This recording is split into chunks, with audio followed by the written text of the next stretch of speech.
If I hadn't seen it with my own eyes, I wouldn't have believed it. They say dogs are just animals, but sometimes they're much more than that.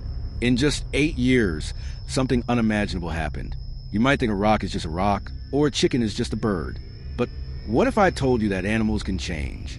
That if they live with humans long enough, they start to imitate us, learning our habits, our emotions, even our spirits. Have you ever noticed your pet acting strangely? Staring at you like they understand everything? Mimicking human behaviors?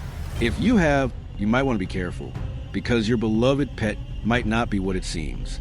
This terrifying story happened in my own neighborhood, Fandu Garden. It all started with my mother. Every morning at 6 a.m., a group of neighborhood moms gathered to dance in the park.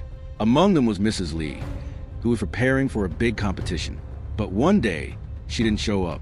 Mrs. Wong, a friend, was worried. She asked my mom if she had seen Mrs. Lee, but my mom only knew that she had been feeling unwell. That's when my mom remembered something strange. Half a month earlier, Mrs. Lee had collapsed suddenly while out buying vegetables. When she got up, she wasn't walking normally. She was moving in a strange, stiff manner. And beside her, her dog was walking on 2 legs, just like a human. That dog had been following Mrs. Lee everywhere, and now it was copying her movements. No one thought much of it, until the night everything changed. Mrs. Lee's daughter-in-law, Shi Jinxiang, called out to her several times that night, but there was no response. Worried, she opened the bedroom door, and what she saw nearly made her scream. Mrs. Lee was lying motionless on the bed, her skin pale as death. She looked like she was moments away from passing to the other side. In a panic, Shi Jinxiang called her husband, Xiao Jun. When Xiao Jun arrived, he immediately dialed emergency services. The doctors ran every test imaginable, but found nothing wrong. Still, to be safe, they insisted Mrs. Lee stay in the hospital for observation. For the next week, her condition remained unchanged, until a neighbor, Tian Qing, visited and suggested something chilling. Perhaps Mrs. Lee's condition wasn't medical, but spiritual. Desperate for answers, Xiao Jun turned to a Feng Shui master, Song Fu Gui. When the master arrived, he examined the house carefully, walking around it more than 10 times. At first, he found nothing unusual until he saw the dog.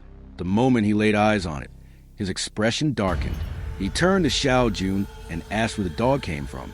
Xiao Jun explained that he had given it to Mrs. Lee 8 years ago. But lately, the dog had been acting strangely, lying by Mrs. Lee's side constantly, refusing to move. A few days before her collapse, Mrs. Lee had asked Xiao Jun to take the dog to the vet for a checkup. The vet discovered something disturbing, a large mass growing inside the dog. Its health was deteriorating rapidly. Surgery was suggested, but Mrs. Lee, fearing for the dog and worried about money, hesitated. In that moment, Song Fu Gui realized a horrifying truth. The dog and Mrs. Lee were no longer separate beings. Their fates were intertwined. If the dog died, Mrs. Lee would die too. Xiao Jun, now terrified, asked how to break connection. Song Fu Gui whispered something to him and left, refusing to say more. Left with no choice, Xiao Jun followed his instructions. He created a fake funeral for Mrs. Lee, making it look as if she had passed away. He even placed a lifelike dummy in the house, tricking the dog into believing its owner was gone. The next day, something unthinkable happened. The dog Guzzi died, and at the same time, Mrs. Lee miraculously recovered. 2 weeks later, Mrs. Lee returned to park, alive and well, as if nothing had ever happened. But one question still lingers in my mind. Was that really just a dog, or had something far more sinister taken its place?